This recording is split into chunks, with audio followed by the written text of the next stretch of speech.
Hey, folks, welcome to the DarkHorse podcast cat extravaganza live stream number 38 with Dr. Heather Hying and myself, Bret Weinstein. We are continuing to hurtle through 2020 as we expect. Are you?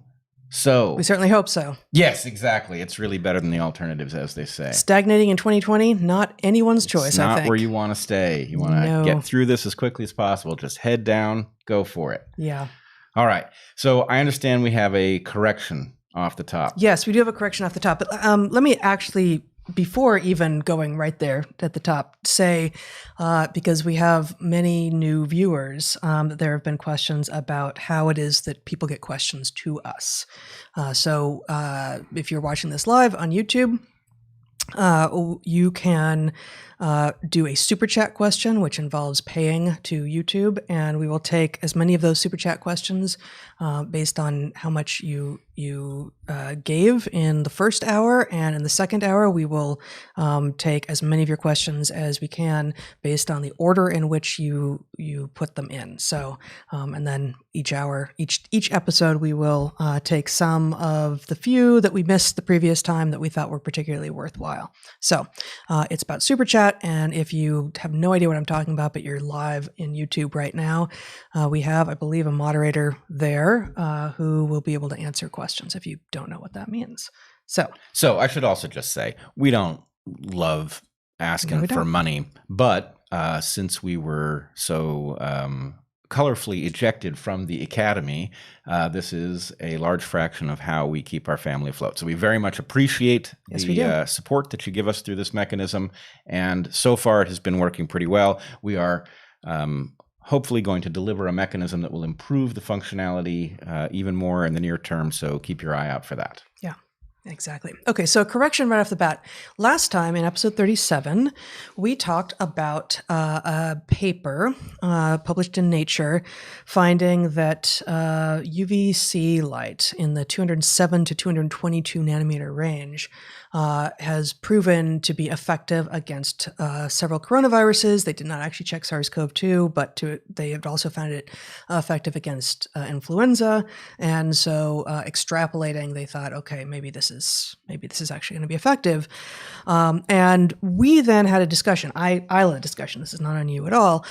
In which, while I didn't explicitly say, I basically implied very strongly that this is one more piece of evidence that being outside is going to be effective against coronavirus. And there is lots of evidence that being outside is actually protective.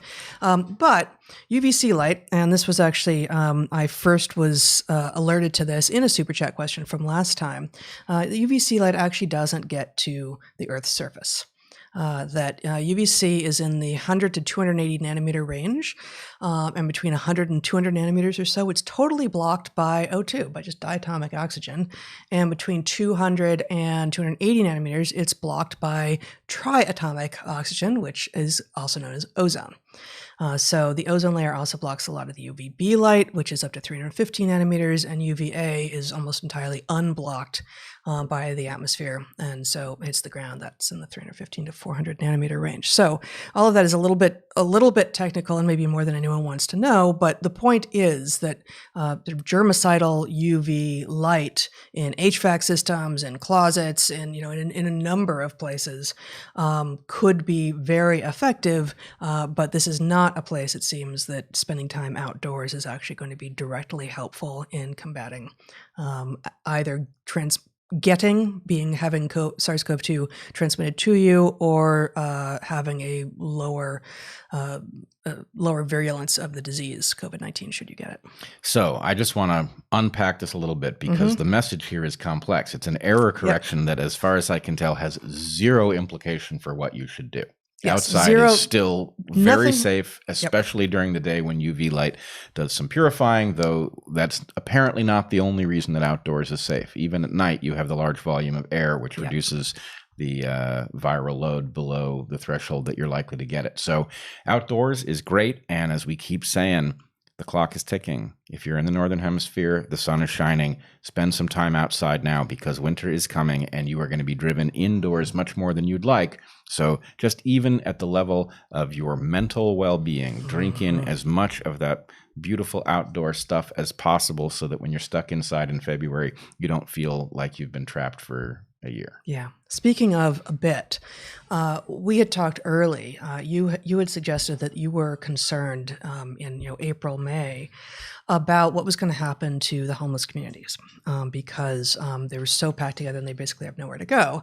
And interestingly, we're not seeing vast outbreaks among the homeless. Well, what don't the homeless have access to? It's indoor spaces for the most part. And even when they do, they often aren't choosing to go there, right? So populations, even within sort of tent cities, are being exposed to high airflow almost all the time, and so have relatively low density of the viral particles, which are necessary for both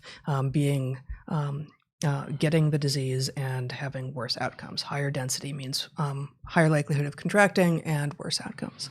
Now, if I might, I would like to tack a couple things onto this important correction with no implications for your behavior. Oh, so the point of that study then was that we could introduce this UVC into our indoor environments where it would be useful, but it would have to be done technologically. And it seems to have, as far as we know, it has no adverse health effects, UVC.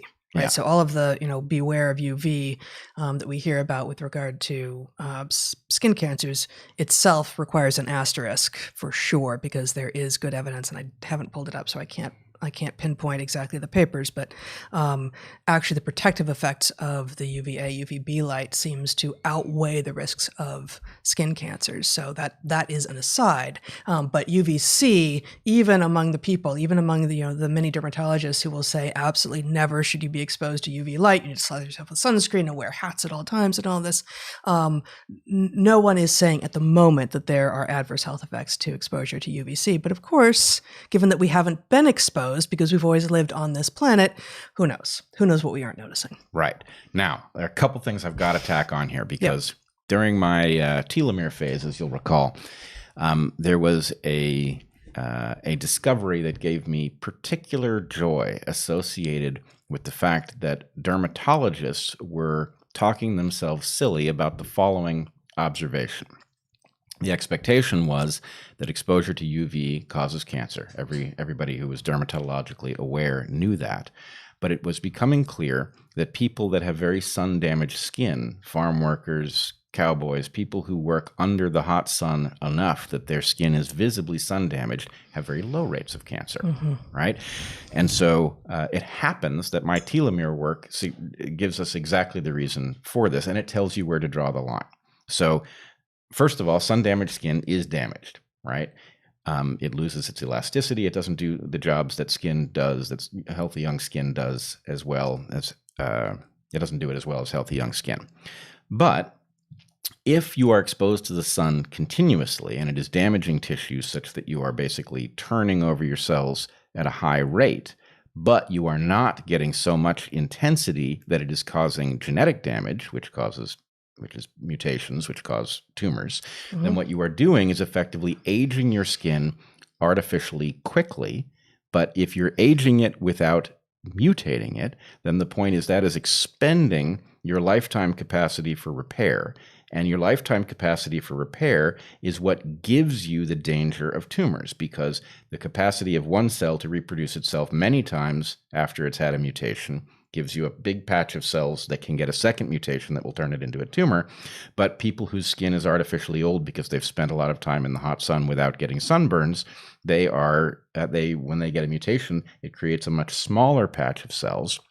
And so they are actually protected by the damage. So once your skin is no longer capable of repair, you won't ever have youthful looking skin again, but you are also very unlikely to get cancer in that skin. If you didn't get sunburns along the way. That's the key thing. And so this also explains the other interesting phenomenon, which was long known, which was that sunburns are the thing that leads to cancer, but it's early sunburns that lead to cancer later in your life. So the early sunburns, you get a mutation in a cell from UV light. That cell then starts reproducing in an unregulated way, it becomes a patch of cells, which is a mole, basically, and then it stops at its telomeric limit. Well, the bigger the patch of cells is when it reaches that limit, the greater the chance that one of those cells will get a second mutation that frees it from the limit and turns it into a tumor. So anyway, the bottom line here at some level is biology is always a complex system, and the answers aren't necessarily what you expect. And, turns out sunscreen, which we were told that we, shouldn't dare go outside without it during the summer, it has many negative effects, that going out in the sun has many positive effects, that those effects are not necessarily ones you'd predict, like the vitamin D protective effect against COVID. Mm-hmm. So let's actually just talk a little bit more about what we have done and what we did with our kids early on, when all of the advice, and every time we'd send them to school or camp or something, we were told, you have to pack a tube of sunscreen, it'll probably come back empty and all of this, and we didn't do this. So I'd like to share just a little bit about how and why, but also say that.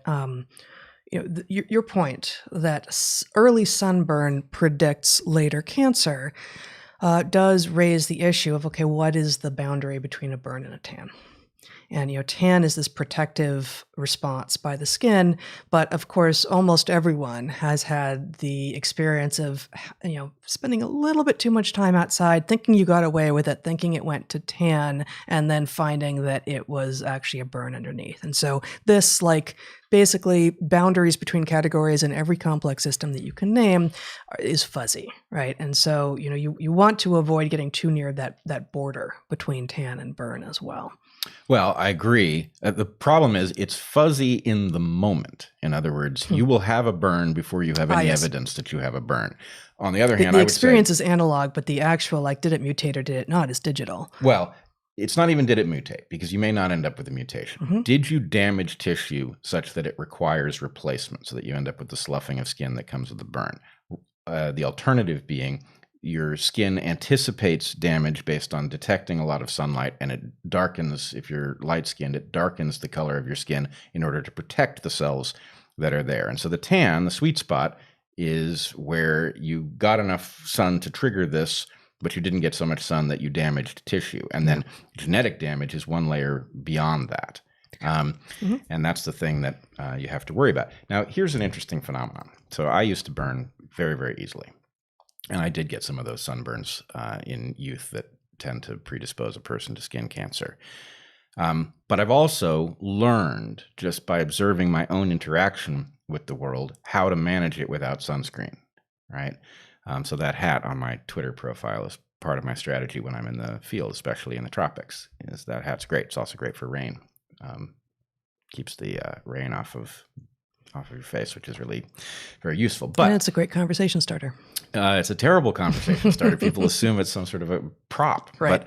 But anyway, the thing that I learned about myself, which I've now taught my kids, and when they think of it, it works for them too, is that you can get a lot of sun exposure where you're headed towards a burn, and then you can take a short break, like a 5-minute break in the shade, or if there's no shade, you can turn so a different side of you is facing the sun. And it seems to reset some sort of counter. And the thing that I think is interesting is it suggests a process that is analogous to what we now know about COVID infection. Mm-hmm. So COVID infection, at least as our current model looks, there's like a bucket. And that bucket, as long as it doesn't reach the top, means that even if you encountered some COVID, you're very unlikely to get sick. It's only when the bucket overflows because you've had exposure over some period of time and the bucket filled up that you're likely to get it, which means if you're outside, which is constantly emptying the bucket, you're very low risk. So viral particles fly away from you. Right. And so there's something, and I'd be hard pressed to tell you what it is. I don't know. But there's something about the exposure, mechanism with respect to the sun damage. There's something about the skin that is able to tolerate a certain amount of sun intensity. And if you just keep building it up, it's like a bucket that has a hose in it that's bigger, that's putting in more water than the leak in the other side of the bucket. The bucket eventually overflows. But if you allow it to drain, and draining in the case of the sun exposure is just a matter of giving it some time in which you're not bombarding it with new sunlight, seems to reset something. And so the thing that's surprising to me is that it's not like You can't half an just, hour in the sun, right. you need a half an hour in the shade. It's half an hour in the sun, you need 2 or 3 minutes in the shade. Nor can you just count up the number of minutes you want to spend in the sun and say, okay, I'm just going to take that all at once. You know, say you have skin that can tolerate 3 hours, that you have calculated can tolerate 3 hours in the sun at a time. Well, that's youthful and extraordinarily sun resilient skin. But actually, say you did it for 3 hours, you could probably take a break, and at 3 hours, you need maybe 15, 20 minutes and go back out again. Yeah. Now this really does seem to be the experience. I have less direct empirical experience just because I don't tend to burn, but we've seen it with you and both of our children as well. Yeah. The last thing I would say, and first of all, this is just my experience. It's not, it's anecdote at best. So your mileage is almost certainly going to vary, and you have to figure out your own pattern. But I sometimes find that when I blow it a little bit and I go too far, and I know this because when I come in finally, my skin is hot. And it's like, is that a burn? You can go a certain amount too far, and then it doesn't end up being a burn. So there's some sort of, you have exceeded tolerances, but not so much that it's gone critical phase, which allows you to actually know where you are in finding that border. But it requires that you pay attention to the feedback your body is giving you. Yeah. Right? It requires that you have a sense of what your skin and your breathing and everything else about your physiology normally feels like, so that as it begins to send you warning signals, excuse me, you are in a position to read them and to receive them. Yeah, absolutely. And a lot of things work this way, medically speaking. We're paying attention to the patterns. Even if you don't know what the underlying mechanism is, you can manage things. Absolutely. All right. Shall we get on to I'll let you introduce the topic. Yeah, Seattle? I guess. Let's talk about the Seattle police chief resigning. This is Carmen Best, who announced her resignation in a letter to her staff. I think it was yesterday, so on August 10th, to be effective September 2nd. This happened after the Seattle City Council voted to significantly cut her pay. As reported in the Seattle PI, the Post-Intelligencer, also yesterday. She had been critical of the jazz chop, especially in the wake of killings of 2 African-American men. And so, Zach, if you would show, we're just going to show about a minute of this video. That we have yet another murder in this area identified as the chop. 2 African-American men dead at a place where they claim to be working for Black Lives Matter, but they're gone. They're dead now. And we've had multiple other incidents, assaults, rape, robbery, and shootings. And so, this is something that's going to need to change. We're asking that people remove themselves from this area for the safety of the people. If they care about people, they're going to have to try to help us to make it safe. Not opposed to anybody's issue or concern. They certainly can demonstrate, and peacefully any place, but they can't hostily take over a neighborhood and cause the crime levels to go up like this. 2 men are dead. 2 men are dead. And a child, a 14-year-old, is hospitalized, and we don't know what is going to happen to that kid. Enough is enough here. So we can't hear that when you guys can, but she finishes with enough is enough. And this was back on June 29th. This is a press conference that she held on June 29th. And now she's done. She is not going to take it anymore. And well, she has faced some, she has had a significant pay cut. Yep. And she has also had her home protested. And so in some sense, what is taking place is you have a police chief who's being hamstrung in her job, who is now being exposed to very personal attacks. I mean, imagine having people protest you doing your job at your home. That's a very threatening phenomenon, not just socially. And then these insane demands to defund the police are actually which are what resulted in her having to accept a significant pay cut if she was to keep her job. Right. And so this is now, it's the mirror of the starve the beast strategy that the right has employed against governance, where the idea is, well, maybe you don't attack the structures themselves, but you eliminate their ability to function. You strangle them financially. No, and if the point is, let's render these institutions so bad that everyone can agree that they are not functional and therefore need to be disappeared entirely, defunding them first is a brilliant first step. So, how can you guarantee that policing will get worse rather than better? You give it fewer resources. You give less time for mental health checks and actual legitimate and real training, and you lower the pay so that people who are considering going into the force are less likely to choose that job, and you will therefore, as fewer and fewer people want to join the force, have to lower the standards of people you accept into the force. This is guaranteed. The defund the police, even if we only accept it as even if we accept the mild version of what defund the police means, which we've talked before about whether or not that is actually what is being argued for. But even if we just accept that what people are arguing for is that money has to be pulled out of policing, is there excess in police departments as in every other bureaucratic department in the world? Certainly, right? But the idea that we are going to pull money and therefore make it a less attractive job for people, thus guaranteeing that the people who go into it are going to be less likely to be the highly empathic and skilled people who we want as our policemen, is guaranteed to make police brutality worse rather than better. Yeah, and the simple fact that we are being asked to consider how we would like to see police resourced in isolation is evidence that this is not an honest conversation we are involved in. It is quite possible that you could get away with half as many police, but you would get away with half as many police by virtue of the fact that you had taken care of the things that the police are now forced to take care of by other mechanisms. And of course, we will be told that, well, that's what we're saying. Just shift that money into community programs. You cannot start there. If you want to render the police less necessary by fixing other parts of society, you have to start with that. If you pull the police first, even if you shunt stuff into other programs that you think are going to work, first of all, you don't know if it's going to work. You don't know that the political structure will end up maintaining that money there.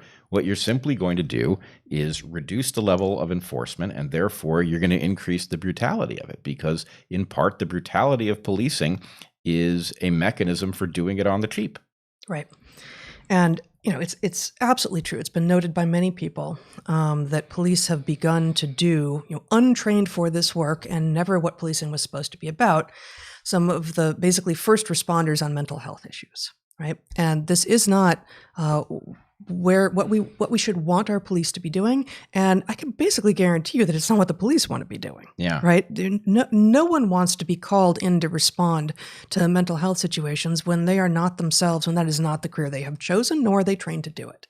So do we need systems in place with people who are trained to actually be dealing with the mental health crises that we are seeing revealed on our streets and in, the many domestic abuse calls, for instance? For sure. But that money, those systems have to be functional before you start to unravel the policing system. Yeah. So that's not really what's being debated. No, it's not. This is a movement that has discovered that it has power, and your willingness to accept that the police should obviously be defunded is a litmus test to see whether you are for us or against us.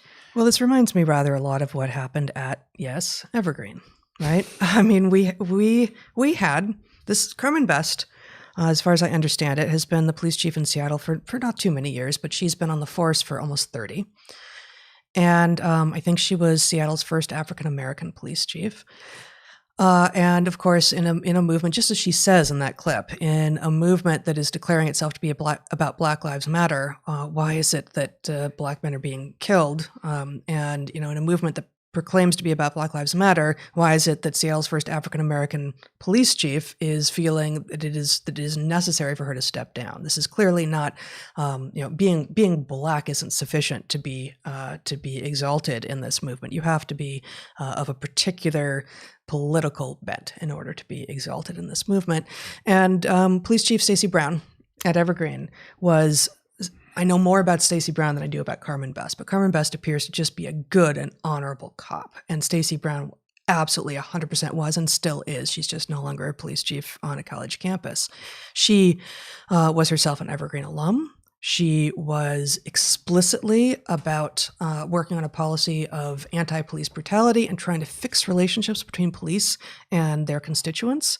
And she took no end of abuse from moment one, from her swearing-in ceremony, from the people at Evergreen. And sure enough, she was stood down and she ended up having to resign because she had the authority to do her job taken away from her by, in the case of Evergreen, the president of Evergreen.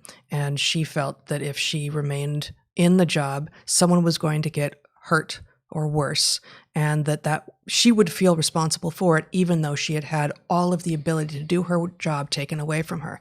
This, I am sure, is what police chiefs all over the country are now feeling. Yes. And we also have the obvious test of the insight of those who are demanding these changes. So those who have now driven Chief Best from office have instituted their utopia at small scale. It very quickly resulted in shootings, including a fatal shooting. It resulted in extortion from shop owners and basically rapes and assaults. Right. Yep. So the point is, this is a test of the claim that the community can police itself better. No, it can't. Some of us knew that was coming, but okay, now you've tested it in a major American city and you've seen what happens. Yep. You saw this at Evergreen inside of hours of the president of the college standing the police down. You had a violent mob. Students were attacked. You had them stopping traffic, looking apparently for me. And then we've got a third case. We've got Portland, where the mayor, who is also the police commissioner, has hobbled the local police, resulting in nightly violence, at first against the Hatfield courthouse. And now it has moved into neighborhoods. There's very shocking video of these rioters now telling citizens that they will burn their apartments down. Apparently the crime is for looking out the window at the riot going by in the street. So anyway, how many of these would you need before you got the message that all these people who claim to be authorities on how much policing is necessary and how easily and how much better things will be if we eliminate it, how much evidence would you need that they have no fucking clue what they're talking about when it comes to the role that policing plays in our country?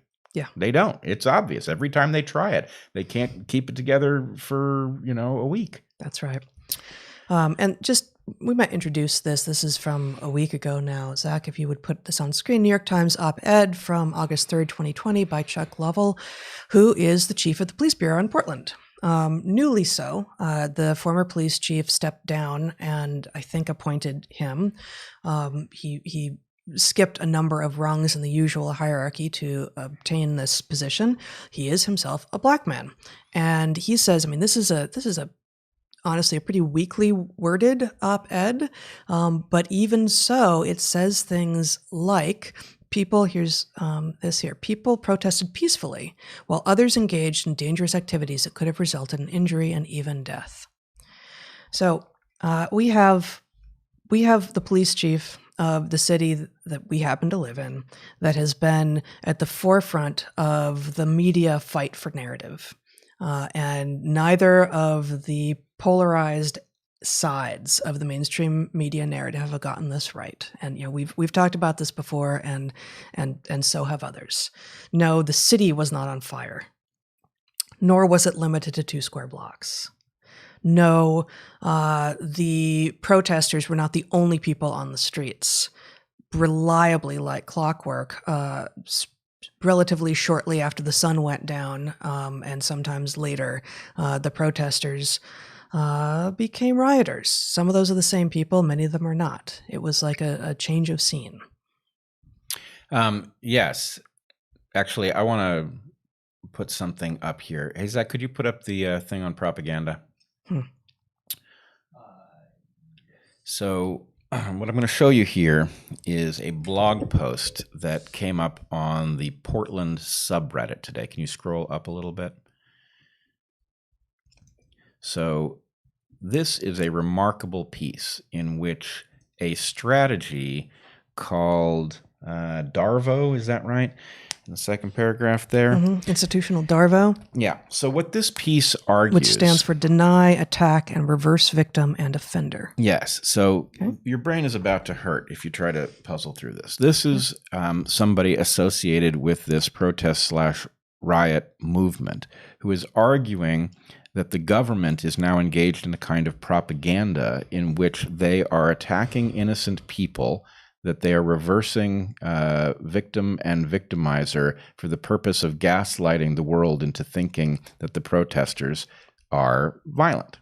Right. Now, the problem here is that this is the exact inverse of the story. I can't say it's the exact inverse in every instance. Has any cop misbehaved during this? Probably. No, and we know that. We know that's true. But the point is, they are describing the exact strategy that they are involved in. They are pretending to be a nonviolent movement, but there's a reliable shift each and every night. And really, I think it's each and every night for the last 70. There's been a reliable shift in the direction of violence. That violence has been directed at federal buildings. Now it's being directed at the police union and neighborhoods. And the point is, look, there's not even a set of demands here that we can evaluate, right? The demand is effectively, get rid of the police, right? What fraction of the population actually thinks this is a good idea? Tiny, if even that. But get rid of the police is the excuse for a violent attack on the structures of civilization that demands some kind of response. Now, I'm not excited to see that response in my city. I don't like seeing police dressed up in riot gear, roughing people up, throwing them into vans, any of this stuff. But the alternative apparently is letting them do what they want, which doesn't make any sense. So no, it doesn't. And one of the things I've seen in the local press is this claim that, literally, Portland is a protest city. Like anything that happens and people just go out on the streets, people show up because Portland is about protest. And frankly, I'd never heard that before we moved here. Now looking back at some of the history, actually, this seems to be kind of the ethos that if you have any kind of grievance at all, people are gonna protest. Will that be exacerbated under conditions of lockdown? 100%. Of course they are. This is where people go instead of clubs and bars because there are no clubs and bars. Slightly at the moment, but not still really. But the idea of that's what we do, we protest, really puts the lie to the legitimacy of any given protest. Like how, people could be sort of categorically less likely to protest or more likely to protest, and that's a legitimate thing to recognize about a population, I suppose. But if the local media is saying without any irony whatsoever, well, of course there's protests, that's what we do, doesn't that then mean that maybe taking people at their word that they are protesting because this new thing happened is less legitimate? If protest happens for anything and everything, then any given reason that is trotted out for why protest is happening seems less legitimate, because actually what you've already told us is you protest because you protest. You don't protest because there's a cause for it.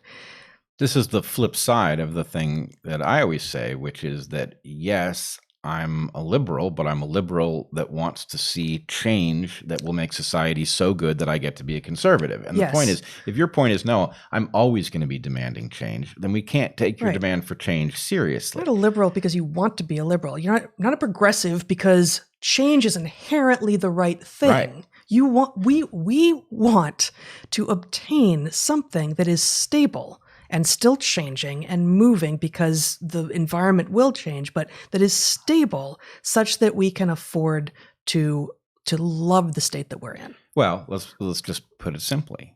Change for its own sake is stupid. Sometimes you are going to do more harm than good with change. Now, that's not where we are. We've got a lot of positive change that we can engage in from here, but we should be frightened about the downside of it. This is the thing liberals tend to miss, is that the unintended consequences of well-intended policies are sometimes sufficient to argue against implementing those policies at all. But I would say the flip, and we've talked about this before, but I would say just the flip side of that is that conservatives are more likely to miss the unintended consequences of their innovations in the marketplace that then cause downstream effects. Right. They miss market failure and things like that. Right. But nonetheless, anybody whose ethos is, oh, I'm a change person. Yeah. And I'm it's a like, protest guy. you're a change person. We haven't even told you where you are. You're a change person no matter what. Right. Yeah, I'm a restless person. I always want to be somewhere other than where I am. Okay, well, you're on a ship. Would you like to stay on the ship, or you want to just step off into the deep blue? I mean, my guest. Right. So, anyway, we are always wrestling with how to phrase this or where to stand so that you can actually see what's going on. And increasingly, I think we've got some of the right elements on the table. You know, we've talked about an autoimmune reaction. A lot of this protest is attacking the very things that make things functional. We've talked about the verificationism that allows people to arrive at these crazy conclusions. We've talked about the fact that the movement itself appears to be involved in a kind of collective psychosis. But you've also talked about this the Sneetch's analogy. Yep. That there's something about what is being said that appears to be devoid of content. It's just group identifier stuff, and it could be as arbitrary as a star on your belly, right? And that we are confused by the fact that there is content like, oh, we should definitely defund the police. Like, that sounds like an argument. We should definitely defund the police sounds like an analytical conclusion that arises from an analysis rather than, it could just as easily be, oh, I hum at this pitch. Right? Yes, you do. Well, I do now. But but anyway, so I've been wrestling with how to put these things together, how to even think about them correctly. Yeah. And I came up with this model, which unfortunately I'm going to hold up on a piece of paper, which is kind of old school. But anyway, let's see. Here's my piece of paper. Here's the model. That we live here in this gully. And the point is the political winds can push this ball one direction or the other, and it tends to revert back to the middle. The liberals can get a little overly enthusiastic with some of their solution making, and, things don't quite work out. And then the conservatives say, told you so, it was never going to work. And they drag things back a little bit too far, and we lose some of the gains. That can go on indefinitely, because what this is, this depression there is, mathematically speaking, a stable equilibrium. Now, the points I have labeled A and B here, those are unstable equilibria. And the point is, if you push this ball far enough, it reaches one of these unstable equilibria. And the next thing that happens is you end up down here, wherever that is. And my claim is going to be, this doesn't have to be fascism and communism, but it might as well be. The point is, a historical process that pushes that ball up to either A or B results in a catastrophic destabilization, a disintegration of something that was keeping you safe. And so my point is, you don't always like it where you're in this gully here, but it's tolerable. And what happens once you go over one of these unstable equilibrium points is you end up somewhere completely intolerable. And the real question for us is, A, what does that? And I'm going to argue that the Sneetch's business has a lot to do with it, that the thing that tends to push you over the edge is something that historically causes you, instead of thinking about things analytically, to default to team. Okay, so Sneetch's, mask wearing Sneetches and Sneetches without, MAGA hat wearing Sneetches and Sneetches without. It's all the same thing, right?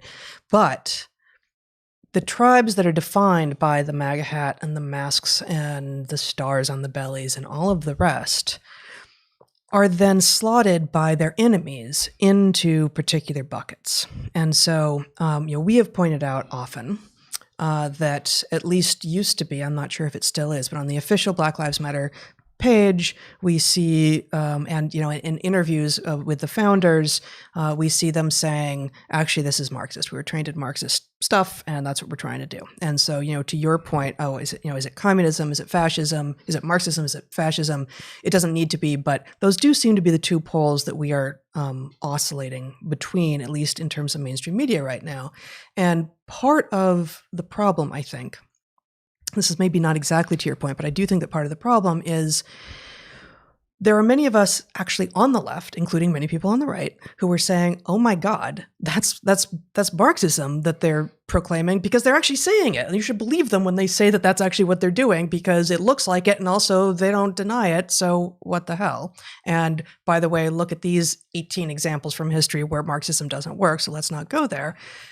On the other side, you've got people saying Trump's ascendancy to office is clearly an indicator that we're about to descend into fascism. And there are, some people on the right who see that. There are pretty much everyone in the far left, the people who are actually rioting and some number of the people who are protesting on the streets see it that way. But there are also many of us on the left who say, don't like the guy, disagree with these policies, don't think he's fit for office, but it doesn't look fascist, right? Yeah. So we on the left can simultaneously say, don't want that particular executive branch to maintain, but in terms of are we struggling between communism and fascism, it actually doesn't look like this thing over in the Republican Party right now is fascist. Well, no. So I agree with that to an extent. Okay. My real point is that there is tribalism that exists in this well, right? In the well, there's normal tribalism. You've got elephants and donkeys under the best of circumstances. And it's not inherently bad, right? What you have is a tension between arguments, right? Those who want less meddling and more freedom and therefore are willing to tolerate more failure, more people falling off the bottom of the ladder or something, are in tension with those who want to make sure that bad things don't befall you, and so they will actually remove too much of the incentive for you to do good things, right? Yeah. So those two things are actual arguments, right? And where we are is something that reasonable people can disagree over, and where we should want to be is someplace reasonable people can disagree over. My point is that those unstable equilibria, the two high points from which you descend into madness, are places where there is no argument. What we effectively start doing is teaming up for violence. And this is the thing that I'm concerned about, is that history has some mechanism. As far as I know, it doesn't have a name, right? We might have a description of it when things descend into Marxism. We might have a description of it when things descend into fascism. As far as I know, we don't have a description for the general pattern of a functional society that is ebbing and flowing has hit a tipping point, and that tipping point goes to this other type of behavior. And that other type of behavior ends in warfare, genocide, all of these things. And so that's what I'm hunting for, is I think we are now watching, and all of the people that we are in contact with are now grappling with how to describe what they are seeing. We are debating over stuff that literally, we've been at, are we really arguing about whether males and females are different at a biological level? Like, how could a conversation ever get that dumb? It's inconceivable. We're now doing this with 2 + 2 = 5, right? Is it possible the conversation will ever get that dumb? Yeah, it actually apparently is that dumb. I will say that my own failure of imagination cannot figure out what gets dumber than that one. It's hard to get dumber I'm than waiting. That one. But my point is, you have hit bottom. We have hit bottom on something. And that is the degree to which what we are arguing over has anything to do with an analysis of any kind. At the point you are arguing about 2 + 2 = 5, you are declaring that you no longer care about what is actual, right? It's pure solipsism. And so my point is, pure solipsism is the adult version of stars on your bellies. So to those who would say, but the other side is fascism, anything is better than that. It doesn't matter as much, maybe, that we say, you know what, I don't even think that's fascism. What matters more is actual intellectual solipsism is the end, full stop. Like that is where you lose all access to the gains from the last 300 years. Right. So this is the point about autoimmunity, is that the people who are arguing against logic itself, right, and those who have signed up with them and are making excuses for them, are arguing against what we have in favor of something they claim we could have. Now, my point would be every single test of their intuition about what we could have descends into madness almost instantly. So we are listening to insane people who have a claim about a world better than this one, and we are no longer listening to people who say This world has a hell of a lot going for it, and the only right thing to do is to fix the parts that didn't get there, to complete the project rather than destroy the project. We are in that argument. And we are losing ground to the people who want to destroy this world in the hope or in the expectation that something marvelous, as they see it, will arise in its place. The only we are losing ground because their argument is no longer an argument. It is a threat. Expand on that a little bit. We are losing ground. We are losing ground because it all sounded to all of us like we were in conversation, and then it turns out no, actually, what was maybe thinly veiled is now just full on threat. Yes, and that the way that this looks, I mean, I'm beginning to get frustrated with our circle, because our circle is seeing so much of this nonsense that it thinks its job is to catalog it. Have you seen this crazy example? Have you seen that crazy example? Look at what this person claimed. Oh my God, it's gotten even worse, right? And my point is, that will work for some people who haven't yet seen it being presented with a list, a catalog. I feel a little like invoking Yoda, and I'm not a huge Star Wars fan, but I am kind of a huge Yoda fan. Go for it. There is no try. There's do and don't do, right? My point is, our circle, being fascinated by all of the various examples, is missing the boat because we're about to lose the thing that is feeding us, that will provide our descendants with a place to exist and experience freedom and all of these things. And the reason we are losing it is because, those who are good at analysis default to it when something comes in a form. We are purely being gaslit, right? The argument 2 + 2 = 5 is purely gaslighting. Now, I'm not saying that everybody who's saying it knows that, but I am saying that its function is to take all of the people who feel like, no, wait a minute, let me explain to you why 2 + 2 does not equal 5, and get them explaining it, because they're busy over here not paying attention. Right? We are not paying attention to the real thing, which is, holy shit, I think we just crossed that threshold that takes a functional entity and turns it into madness. And the other thing, if I can just put the last piece in the puzzle as I see it at the moment, I think we need to stop saying that Marxism doesn't work. I think there's a whole lot we can talk about here, because not work isn't really the problem. It's that when it works, it is completely unacceptable from the point of view of what actually makes sense to value as a human being. In other words, existing as a Homo sapiens is not the valuable thing, right? The valuable thing has to do with your ability to take the specialness that comes along with being a Homo sapiens and apply it to things that seem worthwhile. So, does North Korea work? It does. I don't want to live like that. In fact, I would gladly... I mean, I think you're going to have to define work then. Well, it persists. Well, mass famine and mass deaths and such. Yeah, but the point is the entity persists, and we could say the same thing about China. In fact, the political entity persists, and the population, even though some of it. Many individuals are lost along the way in perfectly grotesque circumstances. It does look like it's sticking around, and China is not just sticking around. China is actually thriving economically and with respect to its global power. And so the point is, China's also moved into more of a capitalist model. Sure. But my point is, if you're going to make the argument that won't work, then China actually tells you, well, that's not quite right, because whatever it thought it was doing moved into something that made it quickly powerful and ascendant. I still don't want to live under that system. And so at some level, A, communism often does fail. B, when it succeeds, it never does so without totalitarianism in tow, for reasons that I think we've described here. Because it is group selection thinking to imagine that people will behave altruistically, the way that a communist system that functions works is by realigning people's incentives by threatening them. So, the gulags come along with functional communism. And the point is, this thing... But just to put this in the language that we've often used elsewhere, Communism assumes that external motivation is the thing that is needed to get people to do the right thing.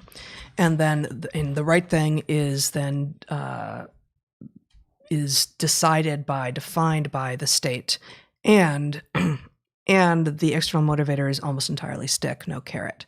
And we are not arguing that we should have a carrot-based totalitarian argument, but rather figure out a way to allow people to know themselves well enough to motivate themselves internally to produce and create and discover and heal and do all of the other things that humans do when we are at our best, rather than creating a system that requires external motivators, especially in the form of the state or corporations, to impart on people what it is that they should be doing. Right. Or if I could put it a different way, and, on the one hand, folks on the right, thinking folks on the right, love to hear an analysis about why communism does tend to come with authoritarianism, right? Mm-hmm. They're looking for that argument, and it's important to them, but they over-apply it.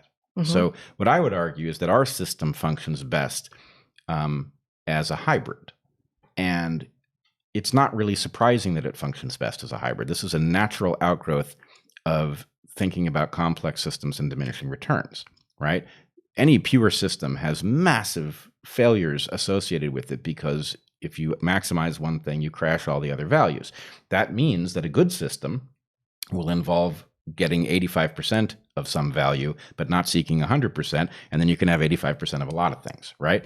So that principle is important, which is why I think people actually get the question of socialism wrong, because their sense is, well, socialism is communism, okay, and maybe there's an argument that really they're flavors of the same thing.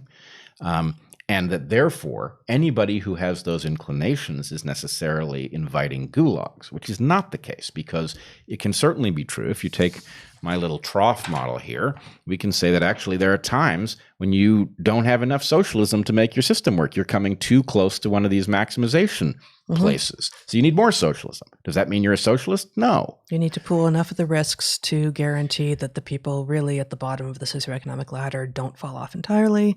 Right. So what we really need is a system that leverages the great part of capitalism, which is markets being applied to problems that markets are good at solving, while hedging out the bad part. That allow people to discover their internal motivations and act on it and benefit from doing so when it is in the service of the society. Hell yeah. We want you to get paid handsomely when you deliver something that improves our lives a lot, right? We want that to be the incentive, and that's the mythology of capitalism. And again, there are so many roots there. It could be discovery, which is typically what STEM people are doing, scientists and such. And it could be creation, which may be more often in the realm of art and literature and entertainment. It could be healing. It could be so many things. It could be production. It could be, organizing of those parts in order to create an emergent whole that is greater than the individual parts. There are many, many ways to actually add value. Right. But you need to discover on your own what your own individual talents and proclivities and passions are and learn how to. And for this, we need a system that doesn't destroy children in school and doesn't drug them and doesn't feed them screens. It doesn't tell parents that they need to keep all risk from children, all of these things, such that by the time people in the bodies of children become people in the bodies of adults, they're actually adults, as opposed to still acting like unregulated, unable to be regulated 6-year-olds. Totally. So I think that this is really, it's tragic that we're figuring out how to phrase this at the point we are arriving at the possible uninvention of everything. But the idea that the purpose of the protective programs is actually to protect your ability to innovate so that you can deliver value which gets paid back in a market is really, I think, the right answer. And you can see how this works. I mean, it's obvious. The fact is, you want to be protected from failures that are not signal, right? If you're innovating in the market, you want your failures that you could have foreseen to haunt you a bit so that you get better at figuring out where the real value is. But you don't want arbitrary stuff to take you down. So you don't want, some. Except people do want their good luck to raise them up. I mean, this is the problem, right? That noise, luck is noise, and people attribute their success that was in fact good luck to their own skill, and they tend to attribute their failures that was in fact bad luck to bad luck. And if we are going to try to even out the effects of noise, it's going to flatten out both the good and the bad luck. Right. We do not want to flatten out the effects of excellent choices and excellent skills and poor choices and poor skills. But, you can think of it like a tennis court, right? Mm-hmm. A really good tennis court is one in which the luck has been eliminated as much as possible. That is to say, the surface is perfectly even, so nobody is benefiting from a clump of grass that causes a ball to take a bad hop. Mm-hmm. The fact is, some of the bad hops would go against your opponent. Hey, yay. Some of the bad hops would go against you. God damn it, that thing was in the way. I would have gotten the ball if it hadn't been there.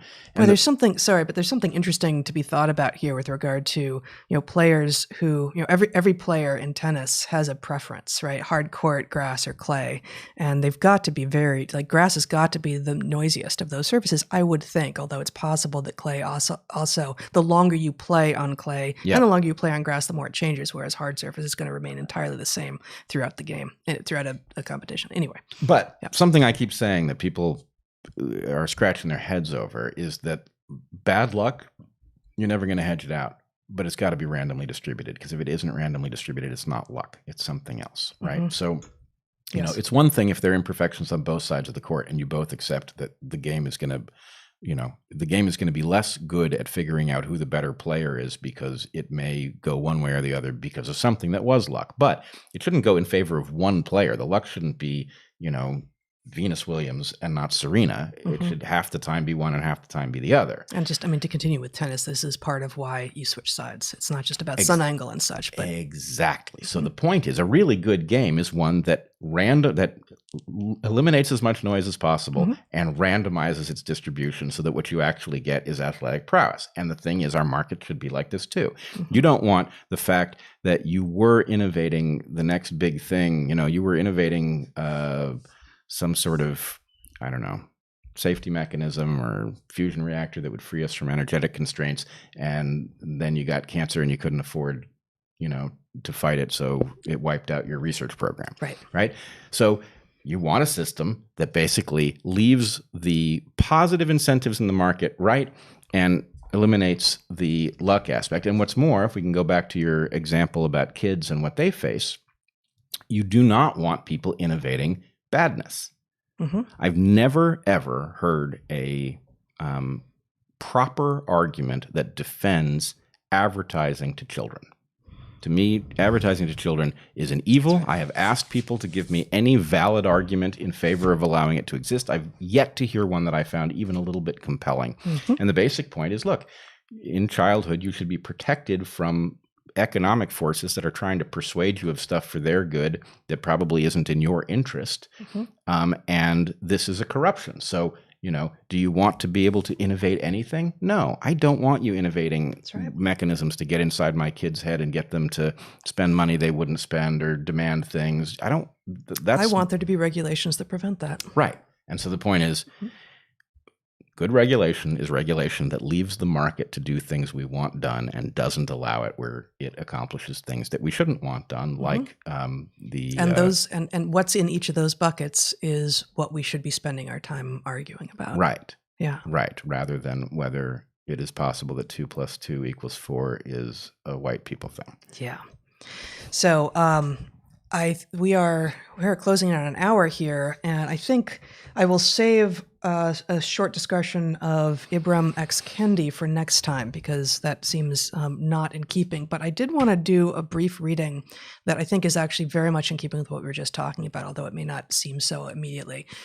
This is a book called The World Beyond Your Head on Becoming an Individual in an Age of Distraction. It is an excellent book. It is Matthew Crawford's. It's from 2015, and his first book was called Shop Class as Soulcraft, which I think I've mentioned on our live streams before. I'm a huge fan of this guy. He I didn't look up his bio again before coming on air, so I may get something wrong here. If I remember correctly, he got his PhD in economics from the Chicago School, from University of Chicago, and took a job basically as a policy wonk within the Beltway in D.C. and wrote these important white papers. And after a couple of years, realized that he was sort of losing his will to live. That he felt like 2 people, maybe at the most 20, are ever going to read any of these things. I don't think I'm actually having an impact on the world. Clearly a brilliant guy, totally capable of being this kind of analyst. But he left and he opened up a, I think mostly vintage, although I may have that wrong, motorcycle repair shop in Virginia. And hence his first book, Shopcraft as Soulcraft, which is kind of a latter-day Zen in the art of motorcycle maintenance, both of which I think are extraordinary books. This, The World Beyond Your Head, on Becoming an Individual in an Age of Distraction. I just want to read a couple of excerpts from this today. First, from a section he calls The Attentional Commons. We have all had the experience of sitting in an airport with an hour to kill and being unable to escape the chattering of CNN. The audio may be turned off, but if the TV is within view, I, for one, find it impossible not to look at it. The introduction of novelty into one's field of view commands what the cognitive psychologists call an orienting response, an important evolutionary adaptation in a world of predators. An animal turns its face and eyes towards the new thing. A new thing typically appears every second on television. The images on the screen jump out of the flow of experience and make a demand on us. In their presence, it is difficult to rehearse a remembered conversation, for example. Whatever trains of thought might otherwise be pursued by those in the room give way to a highly coordinated experience, not the near simultaneous turning of a troop of macaques to face the python that has appeared, but the involuntary glances of weary travelers towards the content on offer. Alternatively, people in such places stare at their phones or open a novel, sometimes precisely in order to tune out the piped-in chatter. A multiverse of private experiences is accessible after all. In this battle of attentional technologies, what is lost is the kind of public space that is required for a certain kind of sociability. Jonathan Franzen wrote, "Walking up 3rd Avenue on a Saturday night, I felt bereft. All around me, attractive young people are hunched over their StarTACs and Nokias with preoccupied expressions as if probing a sore tooth. All I really want from a sidewalk is that people see me and let themselves be seen." A public space where people are not self-enclosed in the heightened way that happens when our minds are elsewhere than our bodies may feel rich with possibility for spontaneous encounters. Even if we do not converse with others, our mutual reticence is experienced as reticence, if our attention is not otherwise bound up, but is rather free to alight upon one another and linger or not, because we ourselves are free to pay out our attention in deliberate measures. To be the object of someone's reticence is quite different from not being seen by them. We may have a vivid experience of having encountered another person, even if in silence. Such encounters are always ambiguous, and their need for interpretation gives rise to a train of imaginings, often erotic. This is what makes cities exciting. So, just remarkable to my mind, especially in the era of COVID when we have so many fewer of these spaces right now. But the fact is that even before COVID, even before the lockdowns, what he was writing about in 2015 is even more true at the end of 2019, early 2020, before COVID, that it is very hard to find a public space anymore. Even when you think you're in public, you're alone together, as opposed to maybe engaging even with strangers, with glances, with the understanding that we are actually sharing our minds and brains and bodies all in one space. One more brief excerpt from the end of the book. What this boils down to: please don't install speakers in every single corner of a shopping mall, even its outdoor spaces. Please don't fill up every moment between innings in a lazy college baseball game with thundering excitement. Please give me a way to turn off the monitor in the backseat of a taxi. Please let there be one corner of the bar where the flickering delivery system for Bud Light commercials is deemed unnecessary, because I am already at the bar. The attentional commons is an idea that I hope will catch on among those who are in a position to make such sanctuaries happen: building managers, commercial real estate developers, and interior designers. Here is a modest proposal. Could the Muzak be made opt-in rather than opt-out? Once every 20 minutes, somebody in the room would have to deliberately hit a button to restart it and thereby actively affirm, "Yes, we want some emo in here." We learned encouraging things too. Joy is the feeling of one's powers increasing, the experience of hitting one's flow as a cook, or feeling one's awareness run out through the contact patches of a motorcycle's tires seems to reveal something deep about the situated, embodied character of impressive human performance.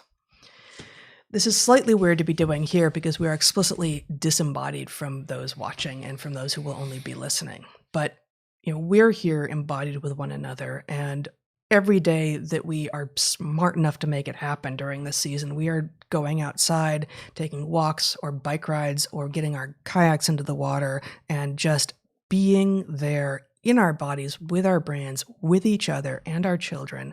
And it is fundamentally different.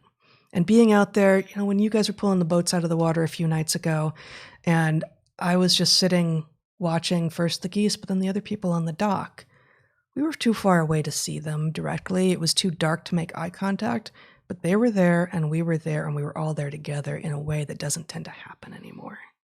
Yeah, I agree. And there was an awful lot of what I would say is superficial camaraderie that used to be exchanged. Just the simple fact that you were involved in the same activity as somebody, you would say something about how nice an evening it was for it or whatever. Yeah. And a lot of that has been lost. And I must say, when it does happen, it feels really, really good. It's such a relief. It feels human, right? Yeah. It feels like a reminder of what we are, that we are social beings, that we are not just our brains. We are not brains in jars. We are not just our bodies. So when we go out and actually engage in sport or physical activity, it's not, and now we put our analytical selves on hold or our creative selves. No. Like this is often the place where the best ideas come from, right? When you are not actively working on an intellectual puzzle or how to word the thing. It is this place where you can, be in the moment fully. Well, and it's a very good demonstration of exactly the thing that is lost in this de-individuated communal view, which is not to say that there's not a lot about what works that needs to be communal, but the point is it's semi-communal. The thing that's great about communal is the asymmetry of it, that different people with different perspectives find themselves in the same space.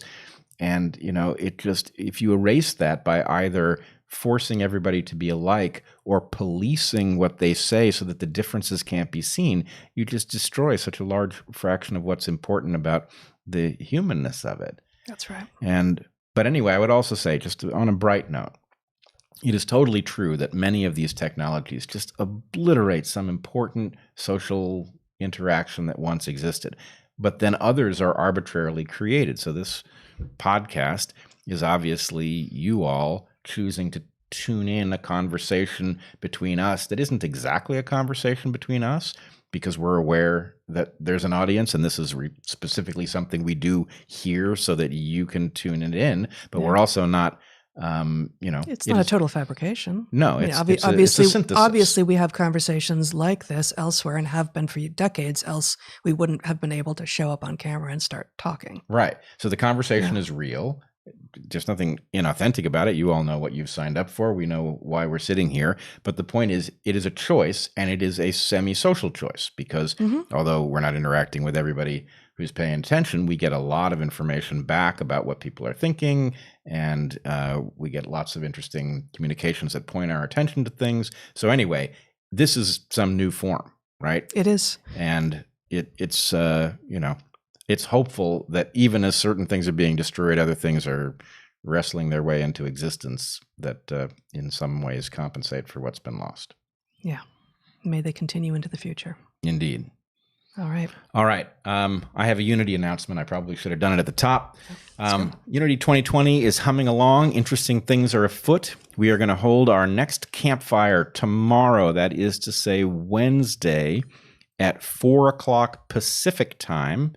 We are going to have Nate Boyer and John Wood Jr. together in conversation. Should be great. Please tune in. I will announce it on my Twitter feed. So will the Articles of Unity Twitter account if you want details on where it's going to be.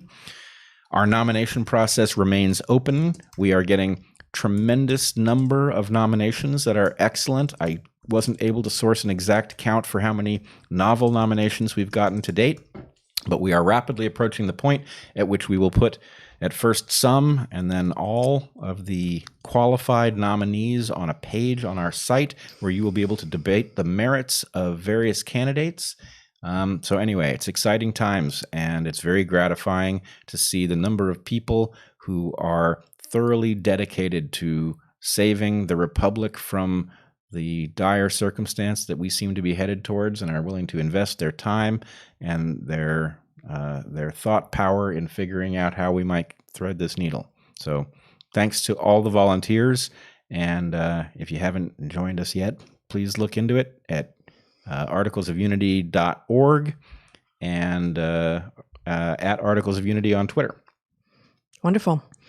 So consider joining us at either or both of our Patreons, where at either of them you can access a private Discord server, and at mine you can also become a DarkHorse member and get access to a private Q&A on the last Sunday of every month. We have a Clips channel, DarkHorse Clips channel, which has, 4, 6, sometimes 8 clips from each of these shows that go up, and they are shorter, so more shareable. We probably will not be back on Saturday. Probably our next live stream will be Tuesday. We, of course, have one in 15 minutes or so. We'll be doing Q&A. But there will be at least one DarkHorse podcast dropping between now and then, hopefully in a few days. Yep. And maybe that's it. We'll be back in 15 minutes to answer your Super Chat questions. All right, everybody. We'll see you soon.